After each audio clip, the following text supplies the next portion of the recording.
It is the night before Christmas, and as final preparations have taken place, most of mankind is fast asleep, resting before the indulgences of Christmas Day. The Lord Chancellor's Manor House falls silent, and in the grand reception room there are festive signs of Christmas. The Queen of the Fairies commands her fairy council to summon the apprentice fairies to fly down from the top of the Christmas trees. They gather from far and wide, as they have done every year since Christmas began. With Parliament in recess for the Christmas period, and the nation in disarray, who knows what mischief may ensue?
Iolanthe wrote all our songs and arranged all our dances. We sing her songs and we trip her measures, but we don't enjoy ourselves. To think that 25 years have elapsed since she was banished. What could she have done to deserve so terrible a punishment? Something awful. She married a mortal. Is it injudicious to marry a mortal? Injudicious? It strikes at the root of the whole fairy system. By our laws, the fairy who marries a mortal dies. But Iolanthe didn't die. No, because your queen, who loved her with a surpassing love, commuted her service to penal servitude for life, on condition that she left her husband and never communicated with him again. That sentence of penal servitude she is now working out on her head, in a trunk in the attic. Yes, but when I banished her, I gave her all the pleasant places on the earth to dwell in.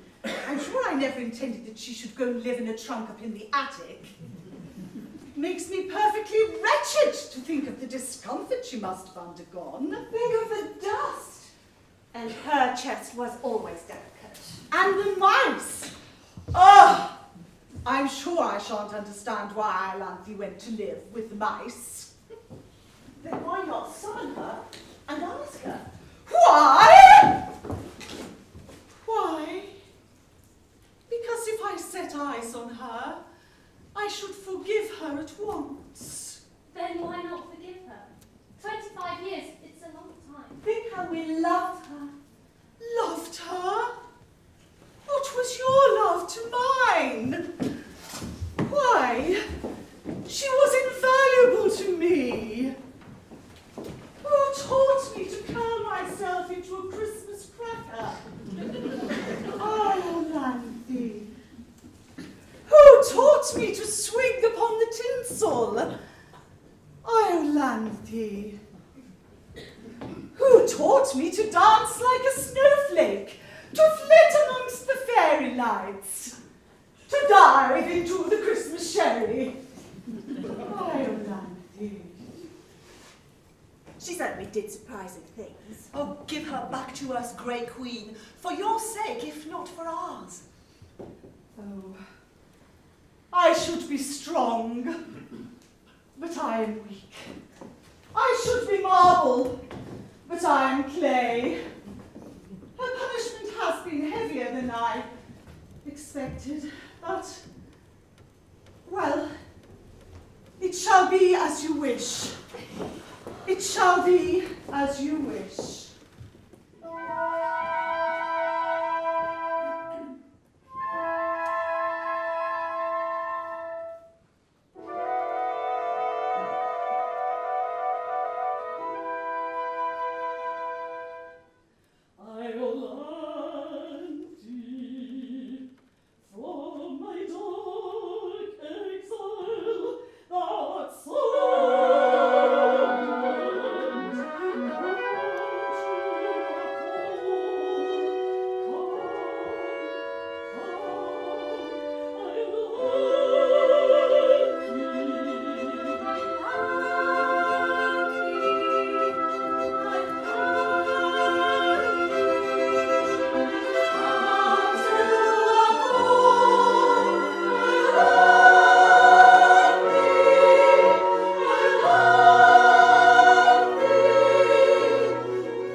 tell me, all the road to choose from, why did you decide to live in a trunk up in the attic?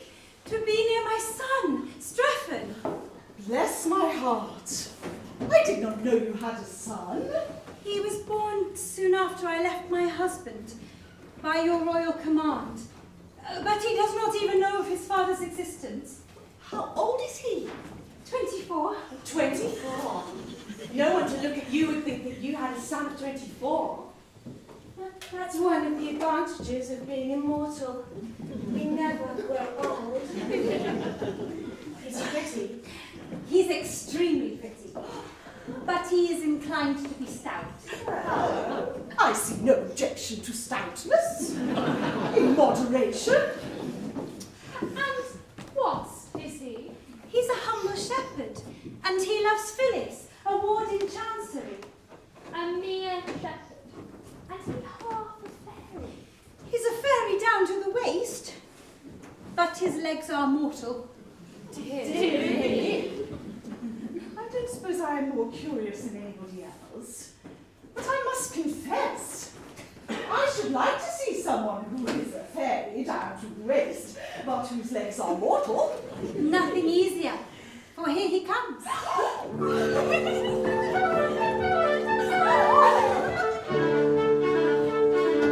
Good morrow, good mother. Good mother, good morrow. By some means or other, pray banish your sorrow.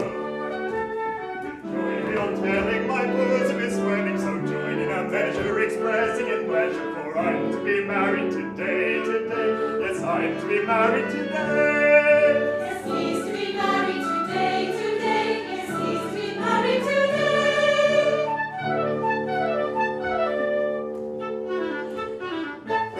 The Lord Chancellor has at last given his consent to your marriage with his beautiful ward, Phyllis. Not he, indeed.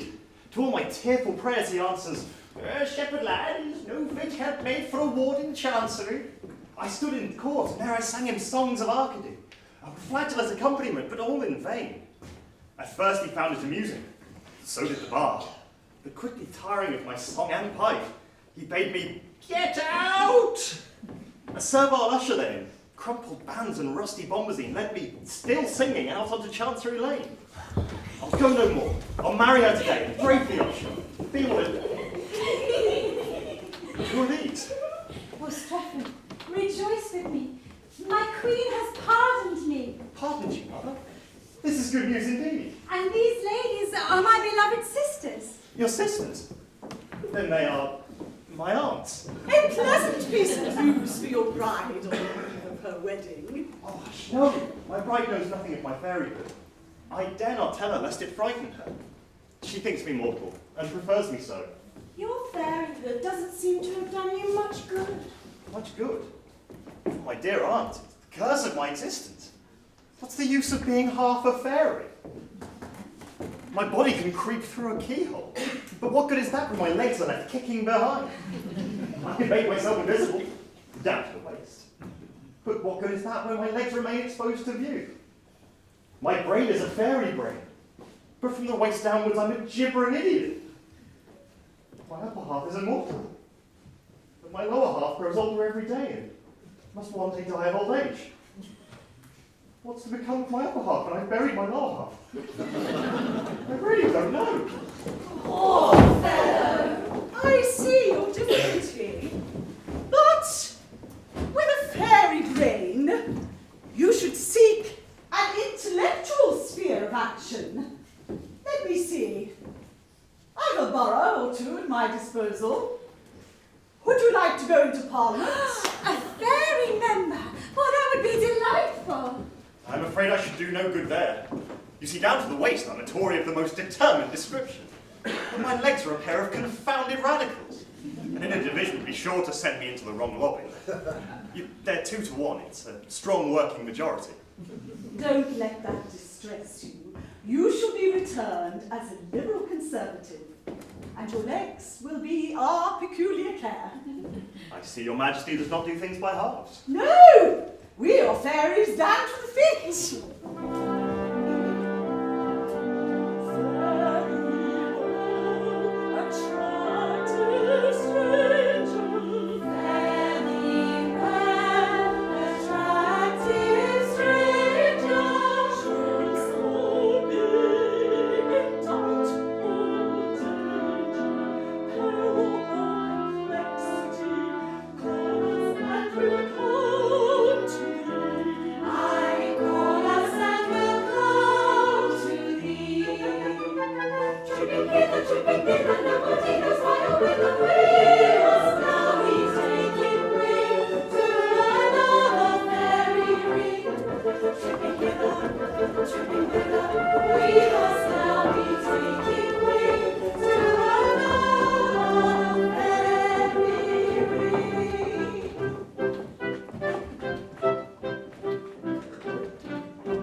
Happy Boxing Day, my fellas.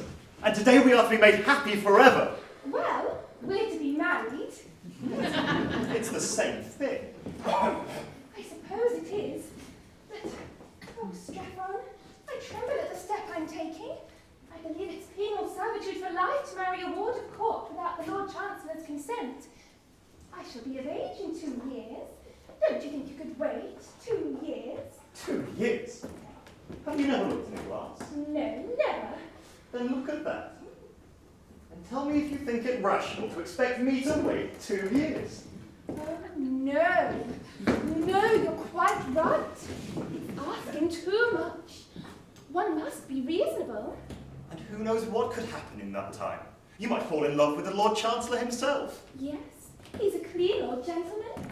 As it is, you already have half the House of Lords sighing at your feet. The House of Lords are certainly extremely attentive. Attentive? I should think they were.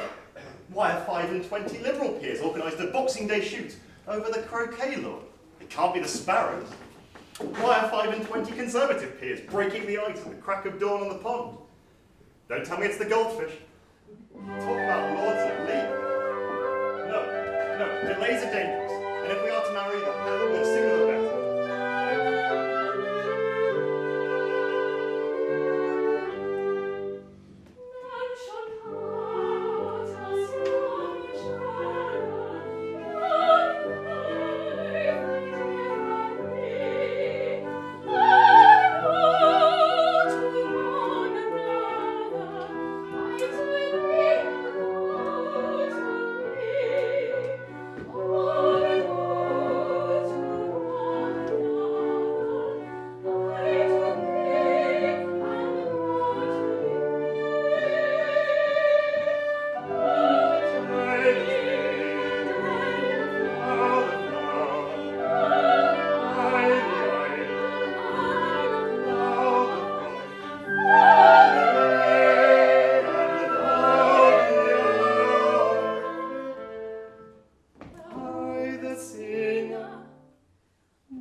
To the lady of the house. Oh, quickly, Strephon. We must not be seen together. Come quickly. We must hide you.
Never a one one for me.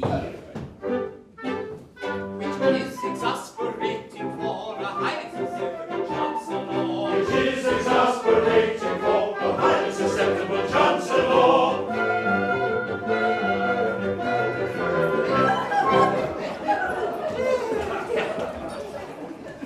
And now, my lords, on this glorious Boxing Day, after a full morning of outdoor pursuit, What is it?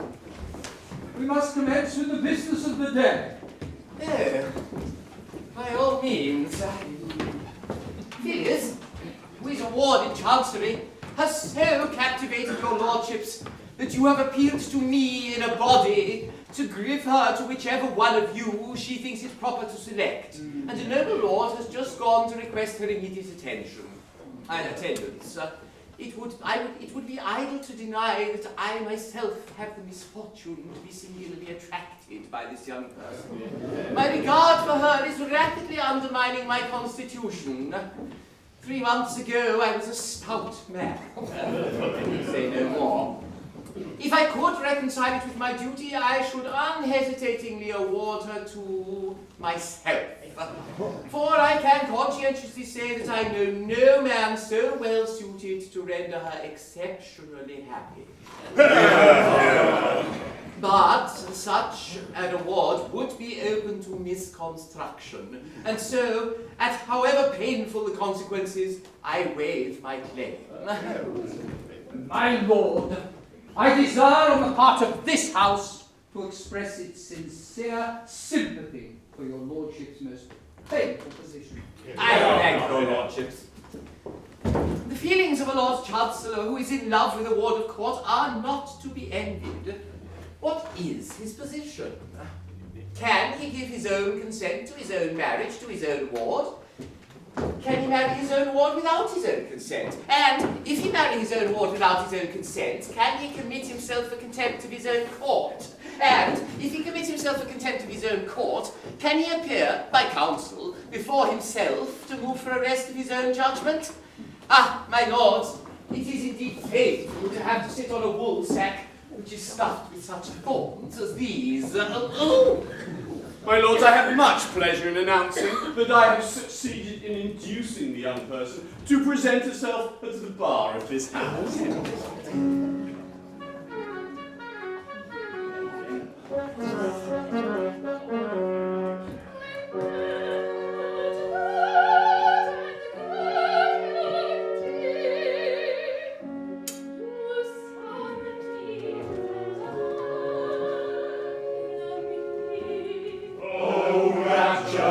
How beautiful, how gentle, how beautiful.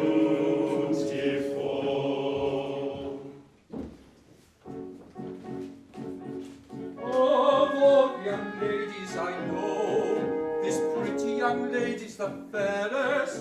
Her lips have the rosiest show, her eyes are the richest and rarest, her origin's loneliest show. For the birth and position I've plenty, and grammar and spelling for 2, and love and behavior for 20.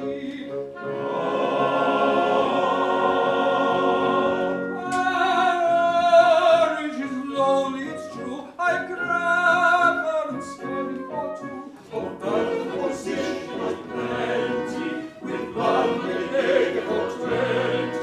On birth and position I've plenty, love and behavior for 20.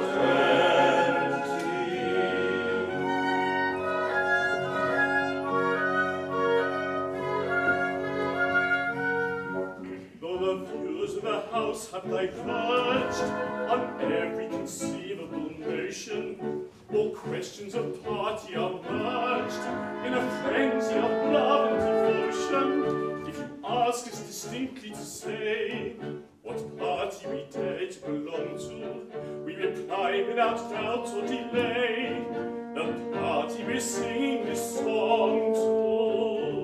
If you ask us distinctly to say, we reply without doubt or delay, the party we came to belong to is the party we sing this song to. The party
boast an equal claim.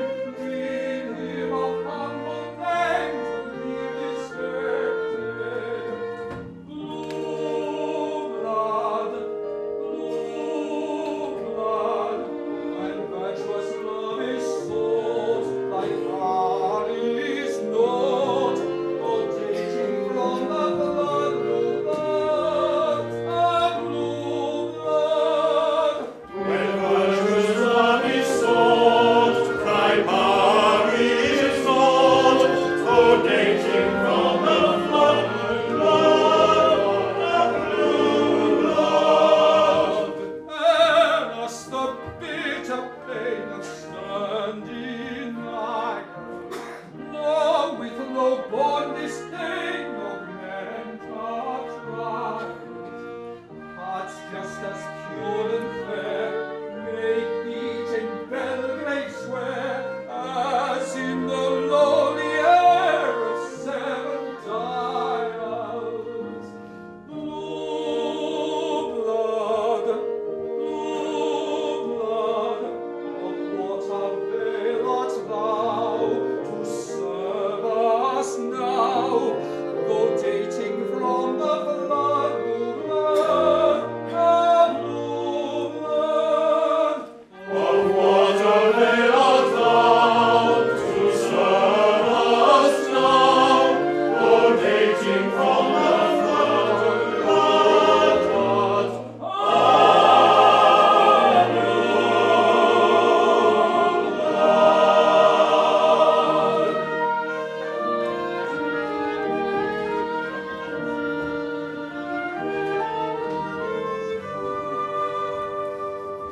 My lords, it may not be, with grief my heart is riven. Your grace shall time on me, for my heart is given. Given. Yes, given.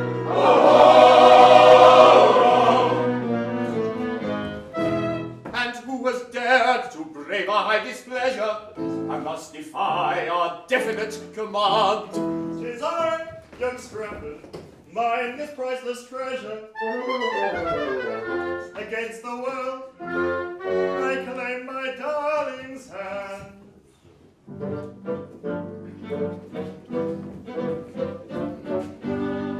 A shepherd I'm, from Arcadine, betrothed are we, and mean to be Espoused today, shepherd I'm from Arcadine, a shepherd I'm from Arcadine, betrothed are they, I mean to be espoused today. Leaf is blown, west up of dagger, though we momentary stagger in each heart, rather we let's depart, dignified and statesman, Let's depart, dignified and stately, dignified and stately, dignified and stately, dignified and stately, dignified and stately, dignified and stately.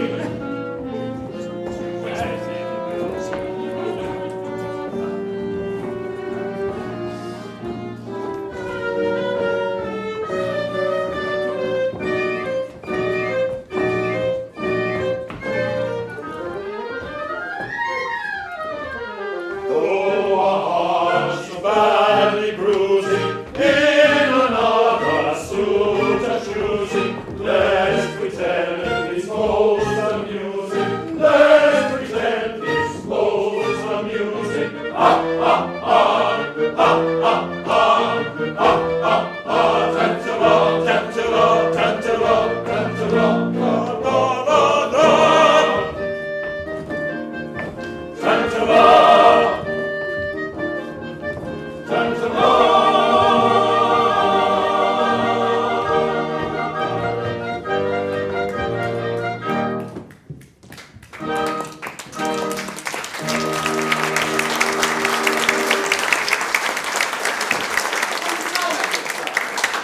What excuse have you to offer for having disobeyed the orders of the Court of Chancery?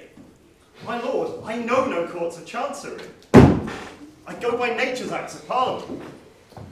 These, the breeze, the trees, the rooks, the brooks, the vales, the gales, the fountains, the mountains, all cry, you love this maiden, take her, we command it. 'Tis writ in heaven by the bright barbed dart, which springs forth lurid light from each grim thundercloud. The very rain pours forth her sad and sodden sympathy. When chorus nature bids me take my love, am I to reply, nay, for a certain Lord Chancellor forbids it? Sir, you may be the Lord High Chancellor of England, but are you the Chancellor of the birds and the trees, Prince of winds and King of thunderclouds? No, it's a nice point. I don't know that I've ever met it before. But the difficulty is that at present there is no evidence before the court that chorus nature has interested herself in the matter. No evidence? You have my word. I tell you that she made me take my love. Ah, but you mustn't tell us what she told you. That's not evidence. Now, an affidavit from a thunderstorm, or a few words or notes from a heavy shower, would meet with the attention they deserve. And have you the heart to apply the rules of prosaic evidence to a case which bubbles over with poetical emotion? No, distinctly. I have always kept my duty strictly before my eyes, and it is to that fact that I owe my advancement to my present distinguished position. When I went to the bar as a very young man, said I to myself, said I, I'll work on a new and original plan, said I to myself, said I'll never assume that a rogue or a thief is a gentleman worthy implicit relief, because his attorney has sent him a brief, said I to myself, said I.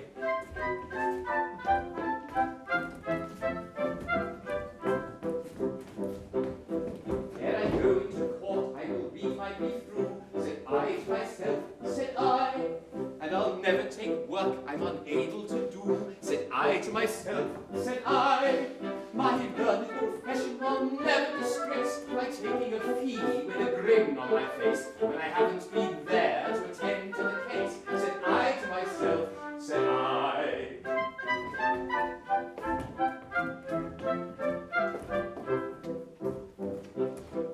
I'll never throw dust in a juryman's eye, said I to myself, said I, or hoodwink a judge who is not otherwise, said I to myself, said I, or assume that the witnesses summoned in force in exchequer, queen's bench, common pleas, or divorce, have perjured themselves as a matter of course, said I to myself, said I.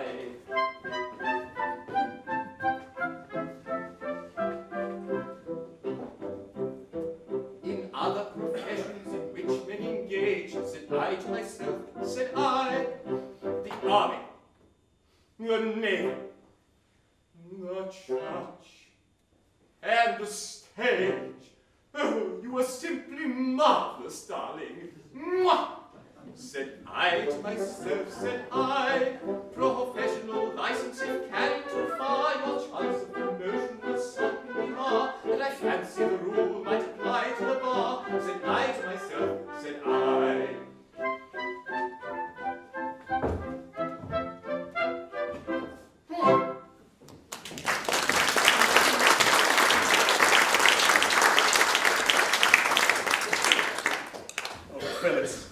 Phyllis, have you taken me just as I was on the point of making you my own?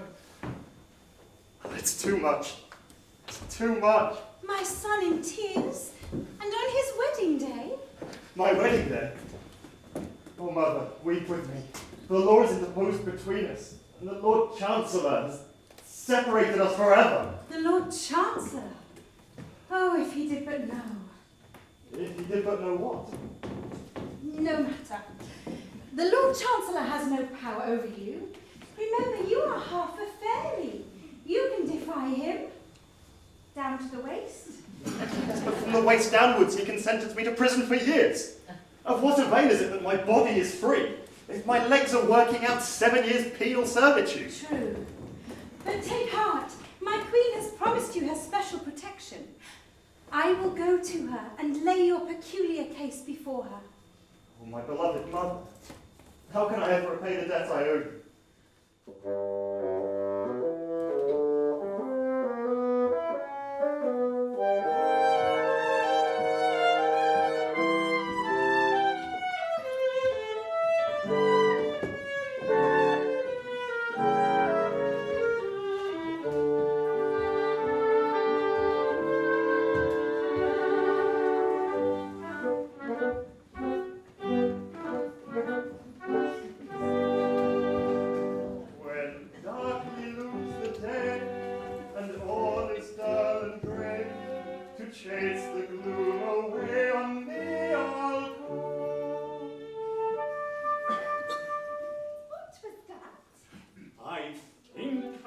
him say that on a rainy day, to while the time away, on her he'd call.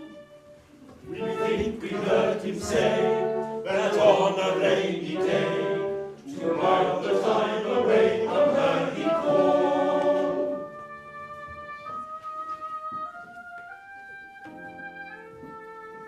Ten tempests wreck thy bark, and all is drear and dark.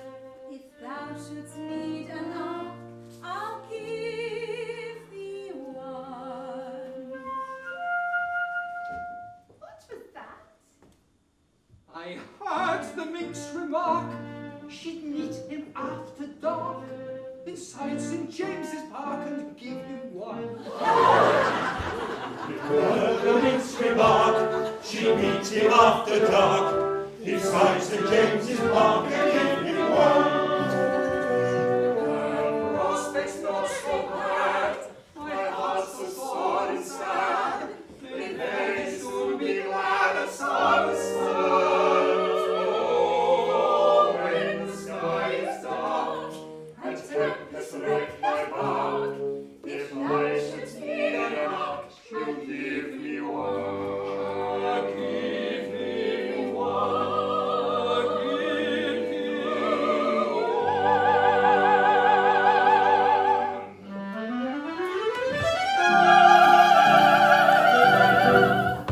Oh, shameless will tremble, they do the mighty devil, they float to the circle, regarded forever. I worship him blindly, he worships another. Attend to me kindly, this lady's my mother. This lady's is what?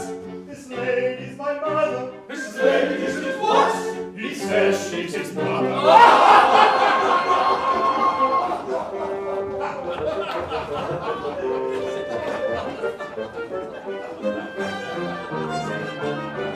What means this mirth unseemly that shakes the lady's thing off? The joke is good extremely and justifies our mirth. This gentleman is seen with a maid of 17, a taking of his dolce far niente, and wants to achieve what he asks to believe. She's his mother and he's nearly 25. Recollect yourself, I pray, and be careful what you say, as the ancient Romans said, Festina lente.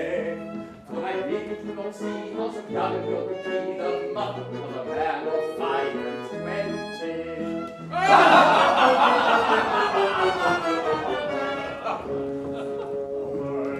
Of evidence I have no doubt. She has been my mother from my birth. In babyhood, upon her lap I lay,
I give my heart to To which? I do not care.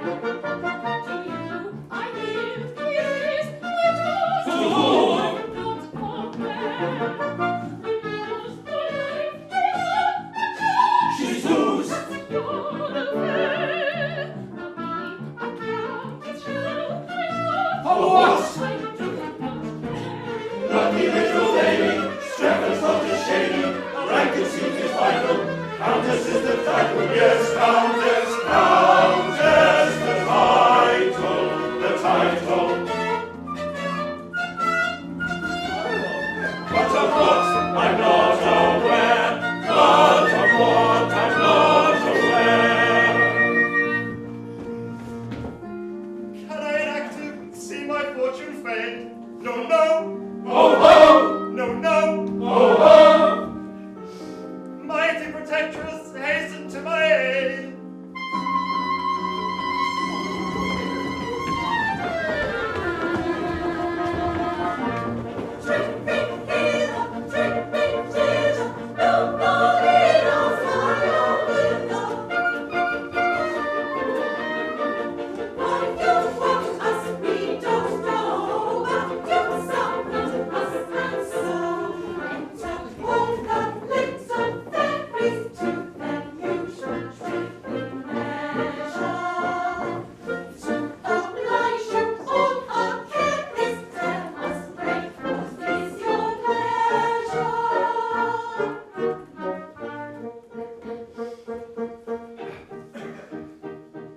The lady of my loves could be talking to another. Oh, fine, Miss Strephon is a rogue. I tell her very plainly that the lady is my mother. Taladiddle, call all name. She won't believe my statement and declares we must be parted because on a career of double dealing I have started. In case I said to one of these and leave me broken-hearted. Taladiddle, call all name. A fool wants to separate two lovers from each other. Oh, fly, our servant's not a rogue. You've done enough injustice, for the lady is his mother. Taradiddle, toll on me. That thing properly serviced her as well as any other. I didn't see her face, but they fondled one another. When she was but 17, I don't believe it was his mother. Taradiddle, Toll on me. I have often had a use for a thoroughbred excuse of a son, which is English for a plenty. But of all I ever had, this is much the most absurd that she's 17, and he is 5 and 20.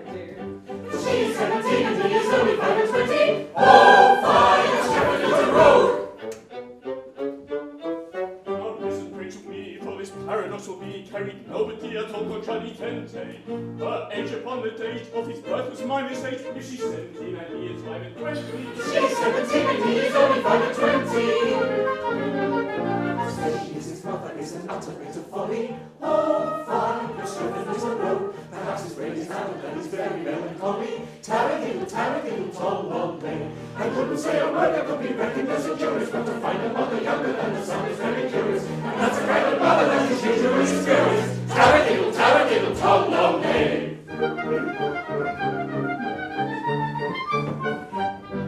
Go away, madam, I should say, madam, display, madam, it is true, madam, to be true, madam, in your true, madam, presentation. I'm here, madam, you are here, madam, you are here, madam, I am one, you are aware, madam, was it there, madam, sitting there, madam, let me go on. Let us say, madam, you display, madam, shocking taste. It is rude, madam, to allude, madam, to your rude, madam, face to face. We don't fear, madam,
to an influential fairy.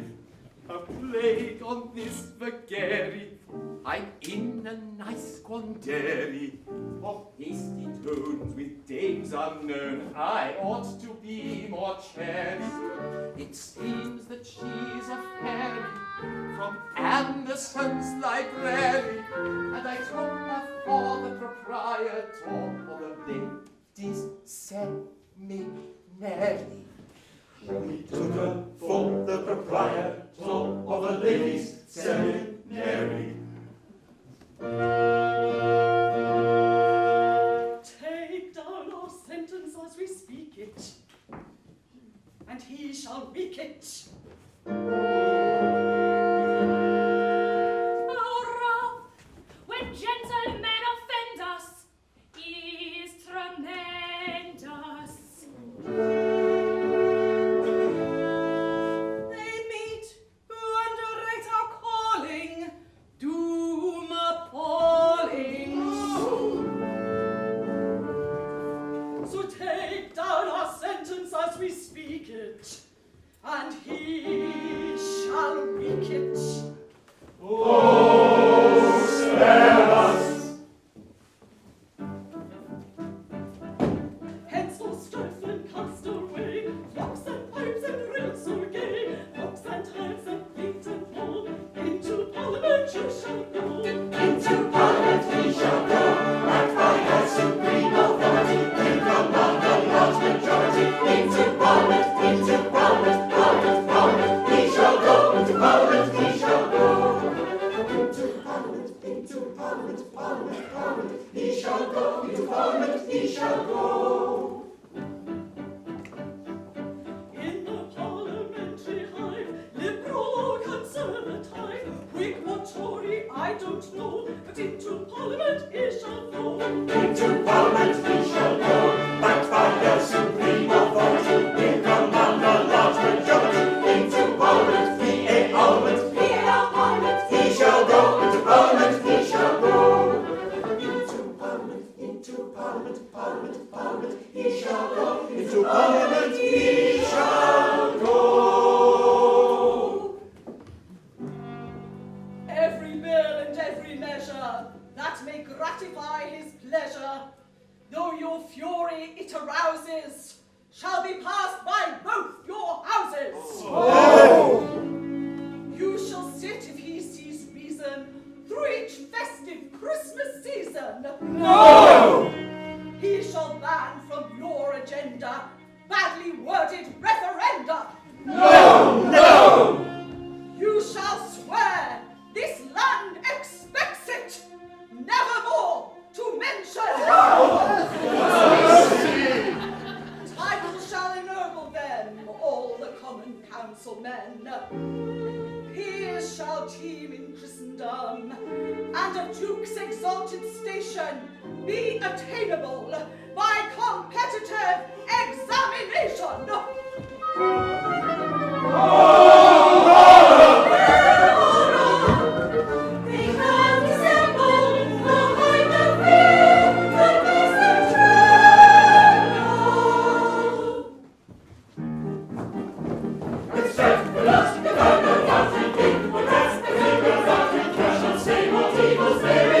Consequence, our Lord, his vengeance will pursue all kinds of complications to oppose our views of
On sentry go to chase monotony.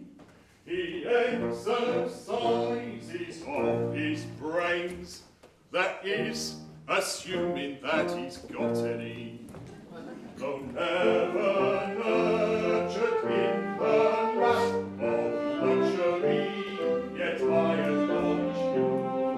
I am an intellectual chap, and think of things that would astonish you. I often think it's comical, the nature always does the try, that every boy and every girl that's born into the world alive is either a little liberal or else a little conservative.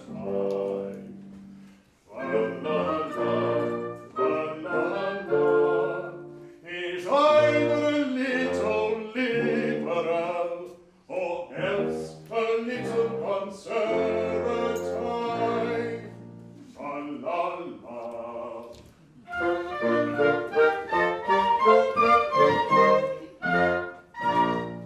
When in that house MPs divide if they have brain and cerebellum too.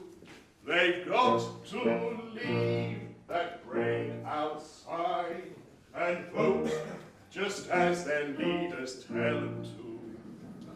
But then the thoughts they talk a lot of dull MPs in close proximity, all thinking for themselves is what no man can face with equanimity. Then let's rejoice with loud love. The nature always does to try.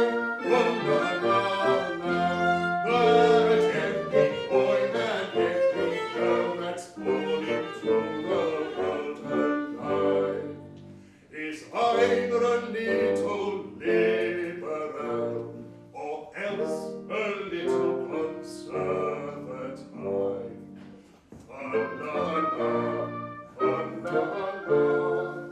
Is either a little liberal or else a little conservative.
protégé of yours is playing the deuce with everything.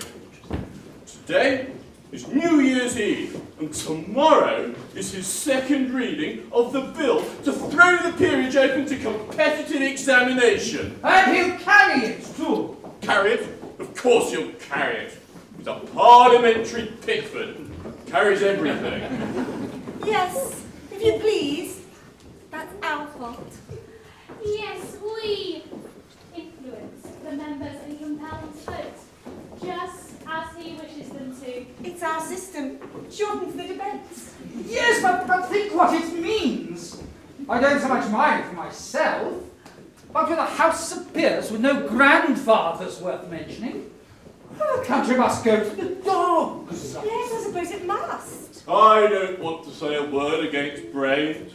I have a great respect for brains. I often wish I had some myself. But with a house of peers composed exclusively of people of intellect, what's to become of the House of Commons? I never thought of that. This comes of women interfering in politics. It so happens that if there is an institution in Great Britain which is not susceptible of any improvements at all, it is the House of Peers.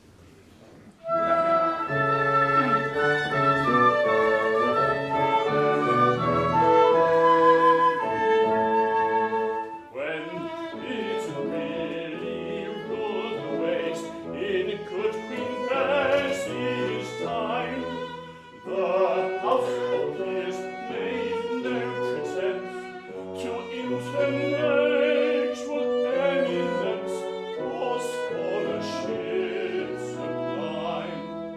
Yet Britain won the proudest days in good Queen Bessie's glorious days. Yet Britain won the proudest days in good Queen Bessie's glorious days. Yes, Britain won her proudest days in good Queen Bessie's glorious days. When Wellington thrashed Bonaparte, as every child can tell, the House of Peers throughout the war did nothing in particular, and did it very well. Yet Britain set the world ablaze in good King George's glorious days. Yet Britain set the world ablaze in good King George's glorious days. Yes, Britain set the world ablaze in good King George's glorious days. And when the House of Peers withholds its legislative hand, and noble statesmen do not itch to interfere with matters which they do not understand, as bright will shine Great Britain's rays, as in King George's glorious days, as bright will shine Great Britain's rays, as in King George's glorious days. As bright will shine Great Britain's rays, as in King George's glorious days.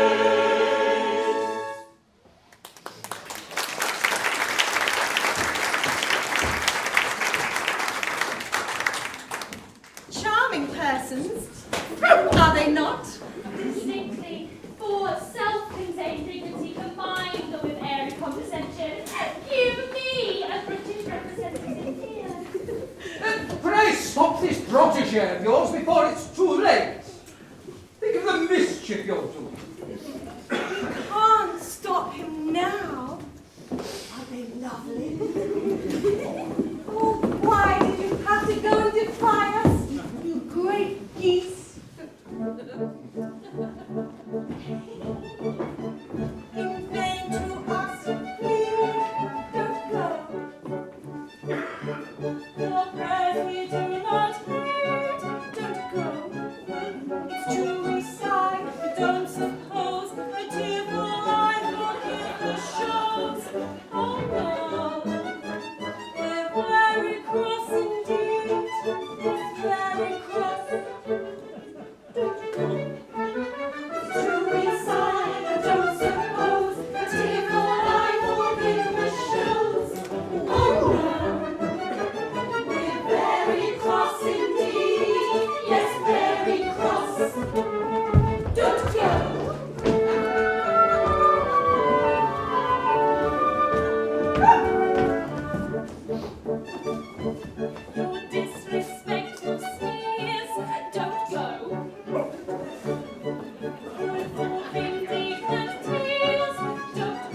disrespect, no scares, both fall in good cheers, if that's the case, my dears. Don't go!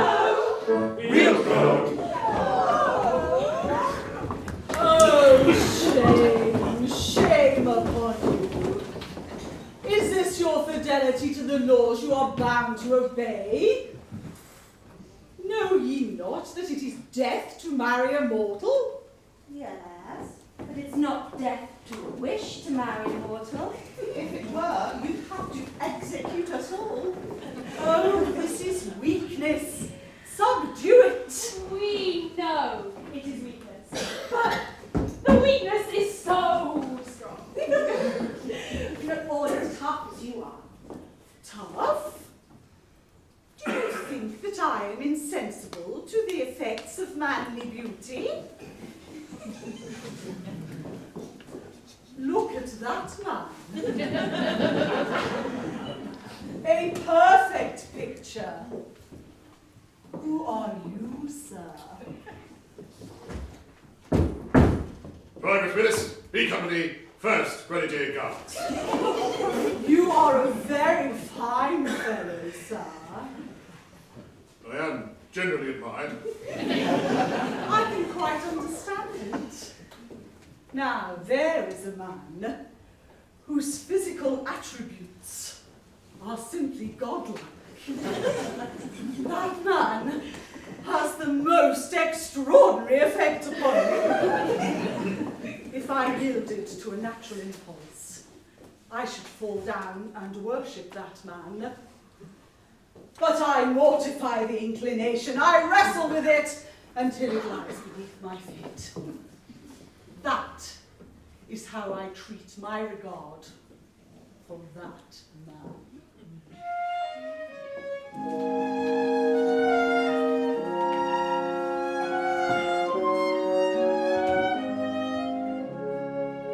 Oh, foolish faith, think you because his bravery my bosom falls, I'd disobey our fairy laws, because I fly in realms above. This heart of mine is so above, resemble I the amorous dove, resemble I the amorous dove. Oh, amorous dove, type of Ovidius Naso, this heart of mine is soft as thine, although I dare not say so.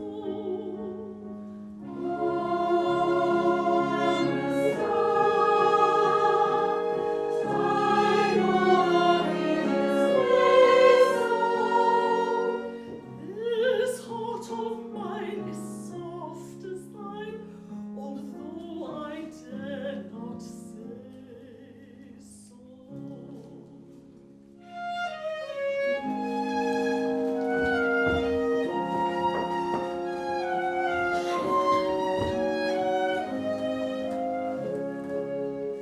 Upon the fire with these intents, I turn the hose of common sense, and out it goes at small expense. We must maintain our very law. It is the main on which to draw. In that we gain a captain sure. In that we gain a captain sure. Oh, Captain Shaw,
I'm miserable. Don't suppose it's because I care for Strephon, for I hate him. No girl could care for a man who goes about with a mother considerably younger than himself. It's my darling. Phyllis, my own. Don't! How dare you? Oh, but perhaps you're the two noblemen I'm engaged to. I am one of them. I am the other. Oh, then, my darling, my own. Well, have you settled which it's to be? Not exactly. It's a difficult position. It would be hardly delicate to toss up. On the whole, we would rather leave it to you. How can it possibly concern me? You are both earls, and you are both rich, and you are both plain. We are indeed. At least I am. So am I. No. I am indeed distinctly plain. Well, perhaps you are. There's really nothing to choose between you. If one of you would forego his title and distribute his estates amongst his tenantry, why, then I should see a reason for accepting the other. Flora, are you prepared to make this sacrifice? No, Not even to oblige a lady? no, not even to oblige a lady. Then the only question is, which of us shall give way to the other? On the whole, perhaps she'd be happier with me. I don't know, I may be wrong. I don't know that you are. I really think she would. But the awkward part of the matter is that if you rob me of the girl of my dreams, we must fight and one of us must die. It's a family tradition I have sworn to respect. It's a painful position, for I am very fond of you, George. My dear Thomas. You are very dear to me, George.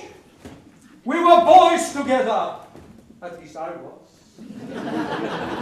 If I were to survive you, my existence would be hopelessly embittered.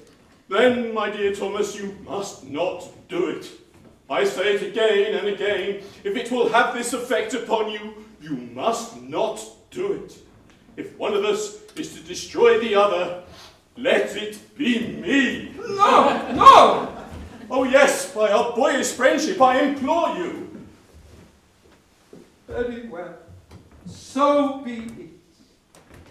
But no, I could not consent to an act which would so crush you with irredeemable remorse. But it would not do so. I should be very sad at first. Oh, it wouldn't be. But it would wear off. I like you very much, but perhaps not as much as you like me. George,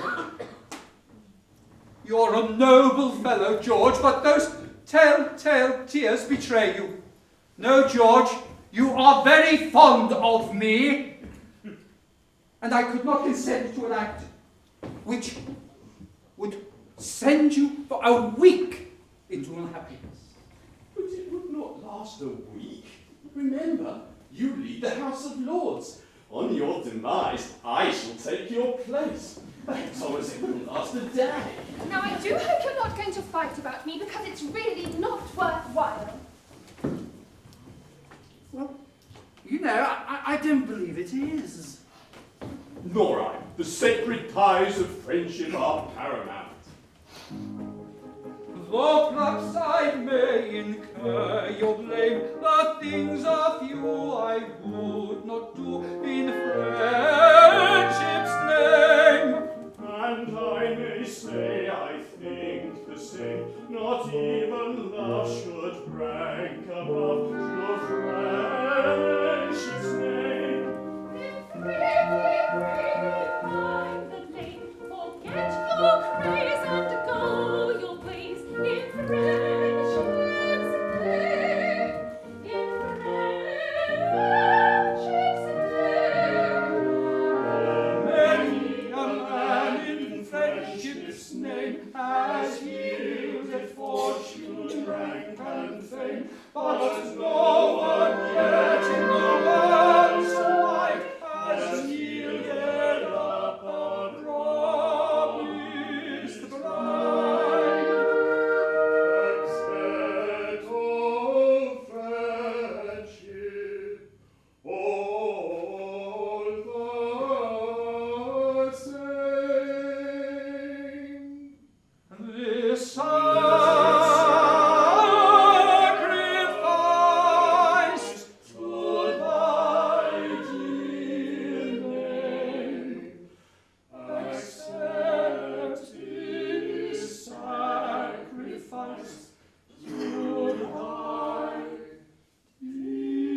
united, robs me of me rest. Love, hopeless love, my ardent soul encumbers. Love, nightmare-like, lies heavy on my chest, and weaves itself into my midnight slumbers.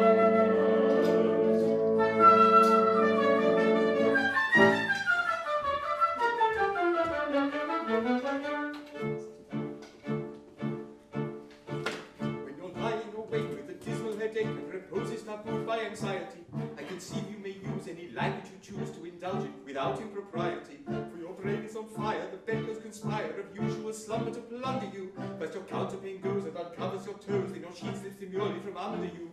The blanketing tickles you feel like makes pickles, so terribly sharp is the pricking. And you're hot and you're cross and you tumble and toss till there's nothing twixt you and the ticking. Then the bedclothes all creep to the ground in a heap and you pick them all up in a tangle. Next your pillow resides and politely declines to be made at its usual angle. Well, you get some repose in the form of a doze without eyeballs and head never aching. But your slumbering teems with such horrible dreams that you very much better be waking. For you dream you are crossing the channel and tossing about in a steamer from Harwich, which is something between a large bathing machine and a very small second-class carriage. And you're giving a treat and the ice-cold meats to a party of friends and relations. They're a ravenous horde and they all came on board at Sloane Square and South Kensington stations. And found on that journey you find your attorney who started that morning from Devon. He's a bit undersized, but don't be surprised when he tells you he's only 11. When you're driving like mad with the singular lad, by the by the ship's now a four-wheeler, and you're playing round games and he calls you bad names when you tell him that ties pay the dealer. Well, this you can't stand, so you throw up your hand and you find you're as cold as an icicle. And your shirt and your socks, the black silk of your clocks, crossing swords with his name on a bicycle. And he and the crew are on bicycles too, as if somehow or other invested in. And he's telling the tars of the parting coulars of a company he's interested in. It's a scheme of devices to get low prices on goods from hot mixtures to cables, which tickled the sailors by treating retailers as though they were all vegetables. First you get a good space with the plants, small trading does take his boots with a fruit tree, and his legs will take roots and his fingers will shoot and they'll blossom apart like a fruit tree. From the green rose tree you get grapes and pea, cauliflower, pineapple and cranberries, all the trees you could plant, cherry, granule, grounds, and puffs and borders and berries. The shares are a penny and then so many are taken by Rothschild and Berry, and just as a few were allotted to you, you awake with a shudder despairing. You're a regular one who just off your head on the floor. You mean the pins which are so features, you're president, you're legacy. You've having your toes and a fly in your nose, so far from the mouth of the foolish one with the first intent, in the general sense that you have to be sleeping in over. But the darkness is past, and it's daylight at last, and the night has been long. Titter, my song. And thank goodness they're both of them over.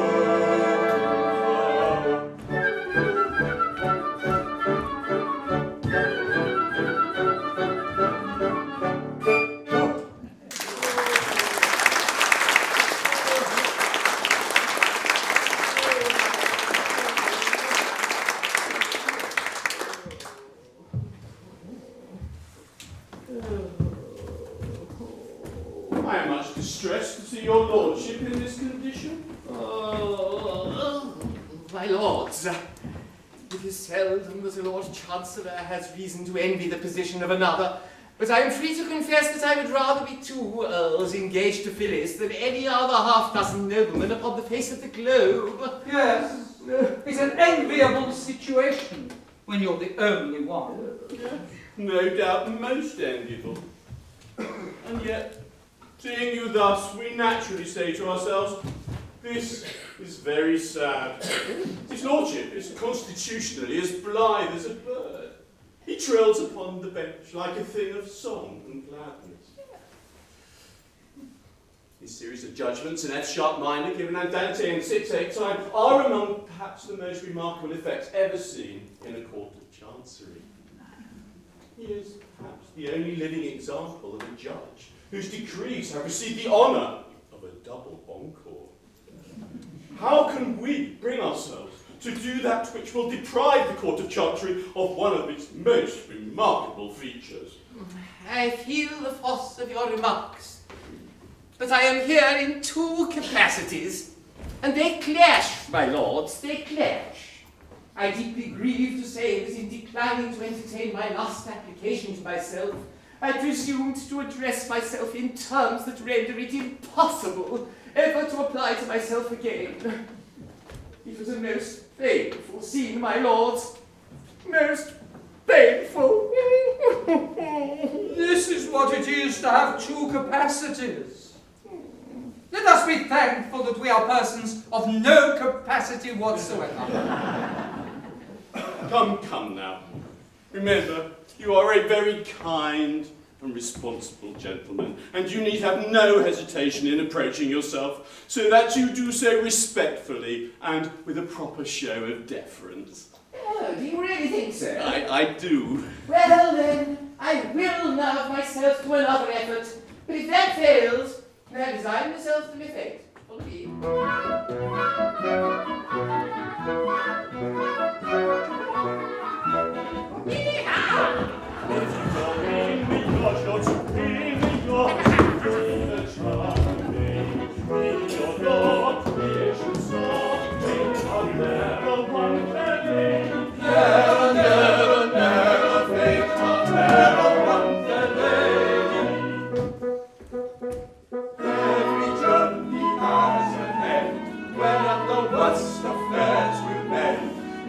The dawn day is nigh, hustle your horse and don't say die.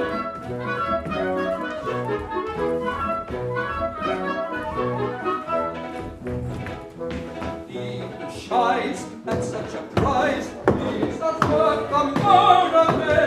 He's so kind, good mind, they can't never want a lady. Never, never, never, they can't never want a lady. While the sun shines, make your hay. Where a will is, there's a way. Be the lion in his lair. Now let the brave deserve the fair.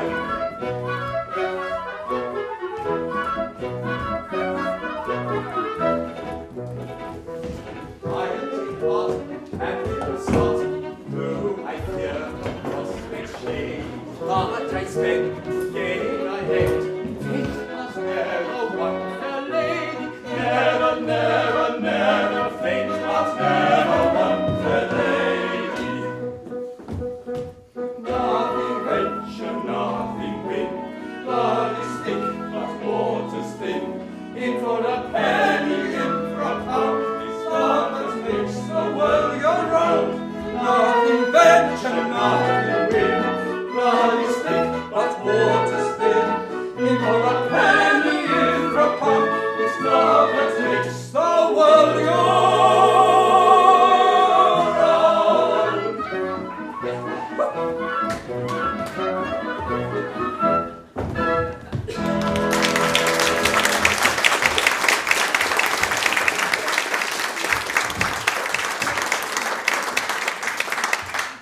Suppose one ought to enjoy oneself in Parliament when one meets both parties as I do.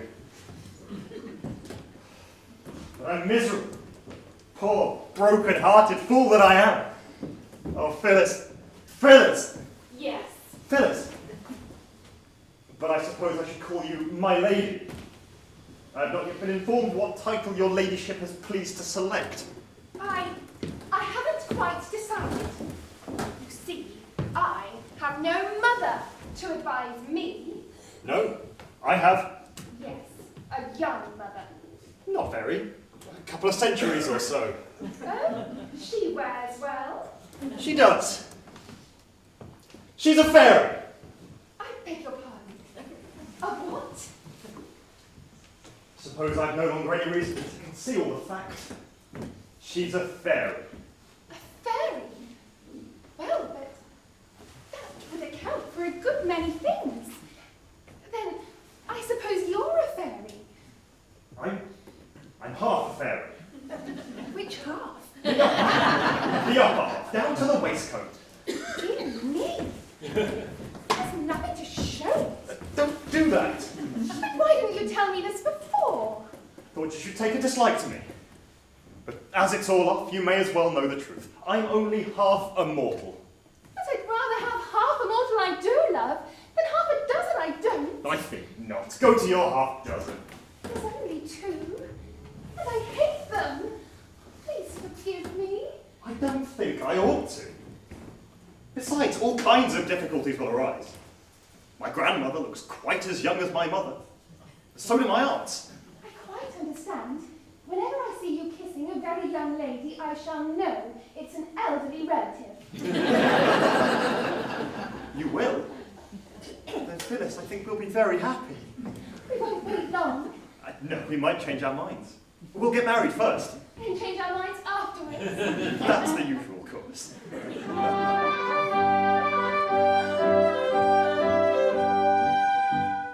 If we're weak enough to tarry ere we marry, you and I, of the feeling I inspire, you may tire by and by. For peers with flowing compass press their offers, that is why I am sure we should not tarry ere we marry, you and I. If we're weak enough to tarry ere we marry, you and I, if the tall attractive maiden jewelry glorify, if by chance we should be parted, broken-hearted, I should die.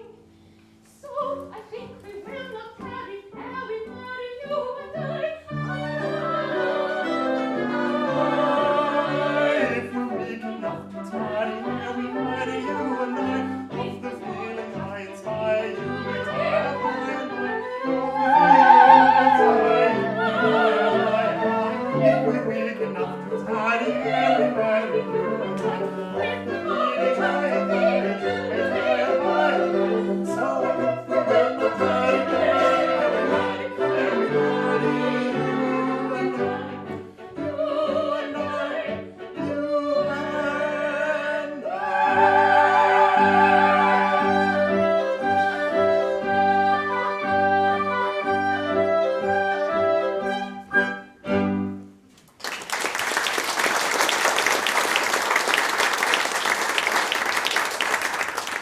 Does your mother know your...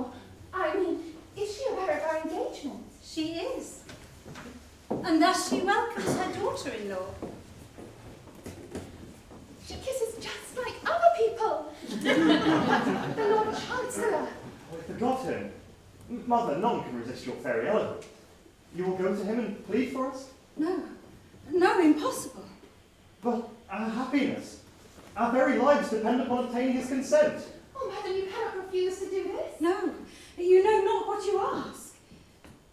The Lord Chancellor is my husband. Your husband? My husband. And your father. Then our course is plain. On his learning that Strephon is his son, all objection to our marriage will be at once removed. No, he must never know. He believes me to have died, childless. And dearly as I love him, I am bound under penalty of death, not to undeceive him. But see, he comes. Quick, my veil! Victory! Victory! Success has crowned my efforts, and I may now consider myself engaged to Phyllis. At first I wouldn't hear it. It was out of the question. But then I took heart. I pointed out to myself that I was no stranger to myself, that I had in point of fact been personally acquainted with myself for several years. This had its effect. I admitted that I had followed my professional development with some considerable interest, and handsomely added that I yielded to no man in my admiration for my private and professional virtues. This was a great point gained. I then endeavoured to work upon my feelings, and conceived my joy when I distinctly perceived a tear glisten in the corner of my eye. Eventually, after a severe struggle, I most reluctantly, consented.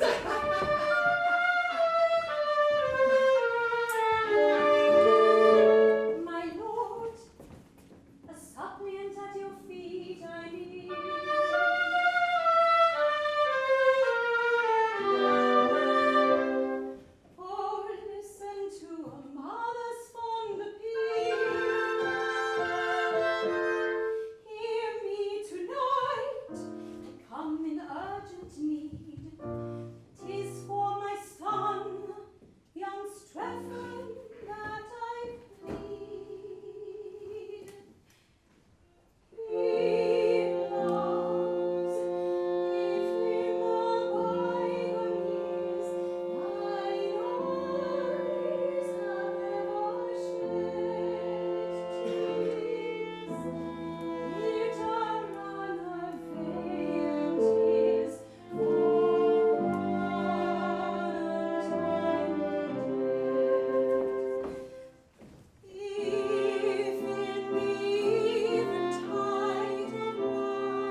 it may not be, for so the fates decide. Learn now that Phyllis is my promised bride. My bride? No, no. It shall be so. Those who would separate us woe betide. My doom, thy lips have spoken, I breathe in vain.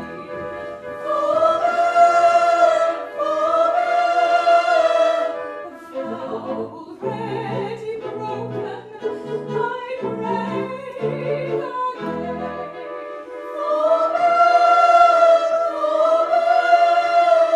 For him, for her, for thee, I yield my life. Behold, it may not be.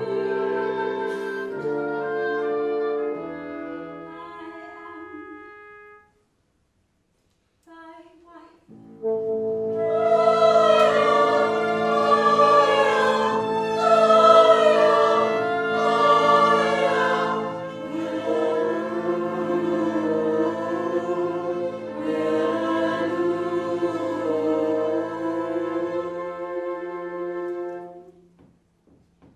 Iolanthe, thou livest. I live. Now let me die.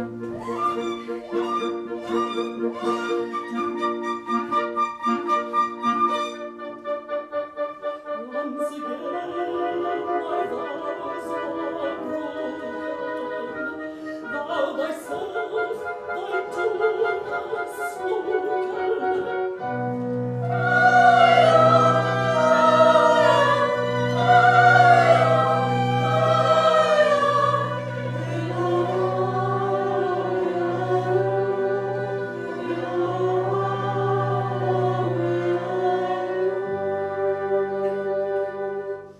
Bow thy head to destiny.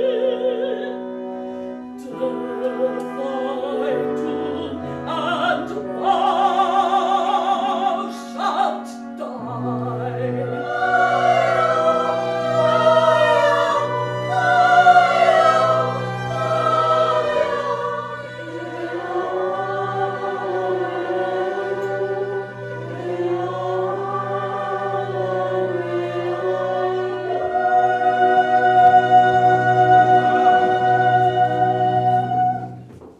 Halt!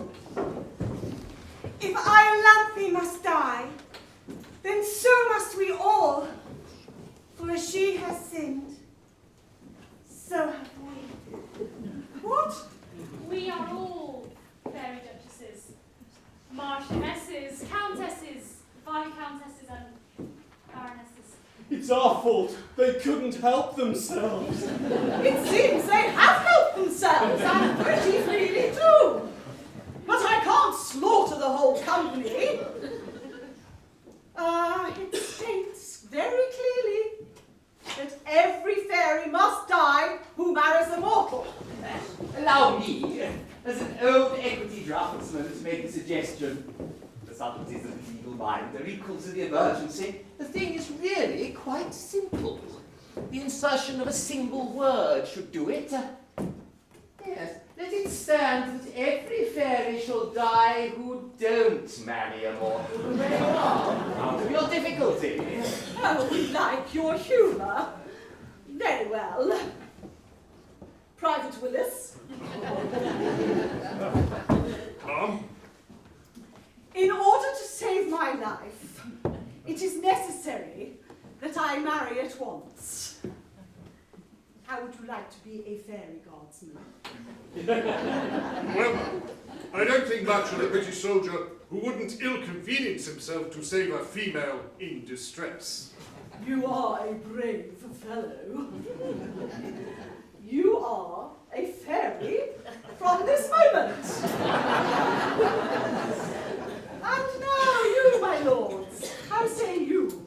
Will you join our ranks? Well, now that the peers are to be recruited exclusively from persons of intelligence, I really don't know what use we are down here. Do you, Tallulah? None whatever. Good. Then away we go.